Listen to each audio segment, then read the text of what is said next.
Here's the thing.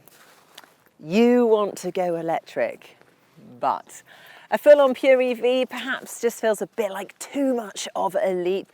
Maybe it's a bit expensive for a convenient range, or you've still got lots of different things that you actually need to do with a car, not all of which end up somewhere with a handy charger. Or perhaps you're a business looking for the most tax-efficient way of running a company vehicle, a car that uses a savvy bit of accounting to allow you to have a better spec for less money. Well, this is that car, the new Audi A3 40 TFSI E.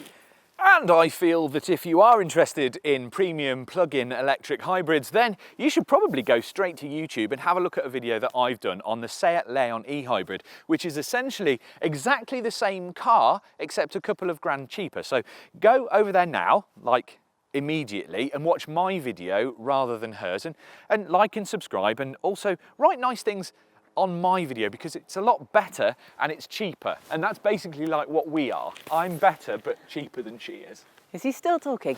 Anyway, Wooks, off you go. Although to be fair, the car that Wookie has reviewed, the Seat Leon, has exactly the same hardware as this Audi A3 40 TFSI E, which I've been testing. So if you do want to know about the competition, then actually just cruise around our YouTube channel, like, subscribe, and comment on our videos.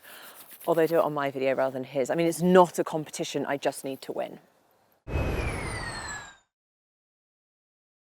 Basics first. It's a new Audi A3, which means bold Audi style with a slightly angry face and that premium feel that you do get with Audis. There are 5 doors, 5 seats and 1 generous enough boot, though it is wise to note that the TFSI has a 100-litre smaller boot than the conventionally powered A3, and that is thanks to all the lovely extra bits that you get with it. So under the bonnet is a 1.4-litre 4-cylinder petrol engine that drives the front wheels through a 6-speed dual clutch gearbox.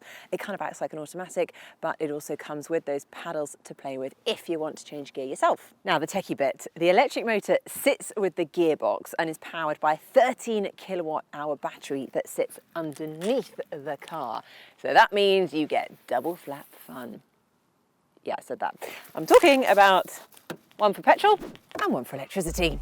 But you won't need the former as much if you make good use of the latter. Plug in the A3 enough and you should, if you happen to live in a laboratory, manage up to 40 miles of pure electric running and 25 grams per kilometre of CO2, if you option the smaller 17-inch wheels.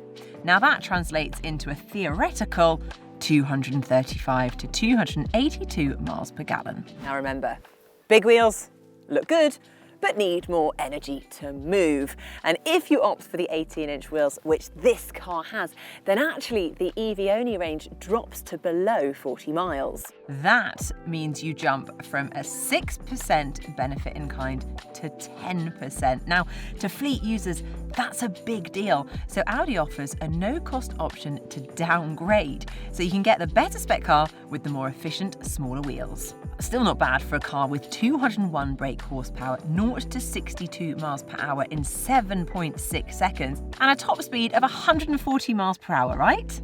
But this isn't so much about the stats.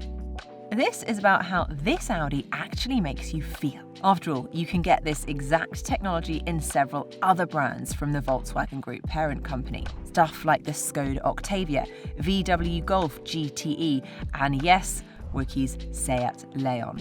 So what makes the Audi the Audi?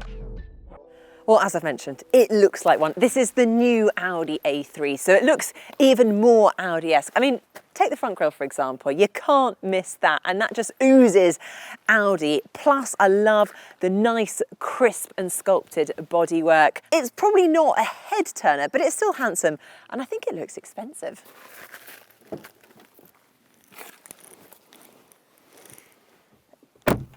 Now, I think the interior instantly feels more plush than some of the cheaper, similar cars to this. I mean, if you take a look around, they're all small details, but I think all the small details do make a big difference. For example, the side of the door. I mean, I love this kind of attention to detail. It's kind of got this swishy style going on here. The steering wheel I also really like. It's got this kind of dappled effect leather, which just gives you extra grip while you're driving. Now, up front, you get MMI Navigation Plus with this 10.1-inch screen. You also get Audi's virtual cockpit. I love it. It looks really cool. Touchscreen controller is standard, and it's also all kind of angled towards the driver, and I really like that feeling while you're sitting in the driver's seat. Plus, there are physical buttons for the major functions like aircon, heated seats. Thank the Lord. You also get other stuff as standard, even on the base sport model, like LED headlights, a 3-year subscription to the Audi Connect internet access, and there's the usual smartphone app called My Audi. Unfortunately though, no heated seats until later in the range though, like this S-Line. Now, to drive, it actually feels slightly different to the cars that I've driven with the same biz underneath. Obviously, you'd expect them to feel the same, but with specific ways of tuning the suspension and other elements, this Audi actually feels rather like an Audi rather than a Skoda. It rides really well, if perhaps a little bit firm. And well, I'd say it's almost a bit sporty. It's not a sports car, but it's quick, it's calm, it's well sorted. If you accelerate hard, you're going to wake up that engine. But if you just potter around doing local journeys, you can stick to EV running, which is really handy in town. Also, if you run the car in the hybrid mode, the car will actually work out how to best use its electrical range to give you the best efficiency, which is quite smart. And the switch between power plants is smooth, unobtrusive. However, if you boot it, it does take a minute to work out what's going on, which feels a little bit jerky. I will demonstrate. Pottering along, plant the throttle, and we're off. Not exactly pin sharp. Now, the steering, it also feels a little bit stiff, and the brakes, well, it lacks a bit of bite because of the very light regen system. And I must say, I was a little bit surprised when I got in the car for the first time how much pressure you have to put on the brakes to actually stop. Don't worry, you will stop, but more pressure is required. I think it is quite normal for a hybrid like this, but just something to be aware of. I've been averaging 72 miles per gallon, combined with a normal amount of plugging in, which for a PHEV means pretty much plugging it in every time I get home. As ever, these things only work if you actually regularly charge them. It's so important when it comes to a hybrid to remember to charge, because of course you do have the engine as the backup, but you've got to charge it to make sure that this car is going to deliver what you need at a more affordable cost. And as ever, one of the problems with premium brands is that if you hit the options list even mildly hard, well, you can rack up significant bills without really trying. This A3 is called the Sportback 40 TFSI 204 PS S-Line S-Tronic. Try saying that without taking a big breath. Now, it starts at £34,245. With even a few desirable options, this car costs £36,825. Now that, I feel, is getting dangerously close to some really nice cars. And don't forget, the tax advantages of a PHEV are nothing compared to what you get for a pure electric car.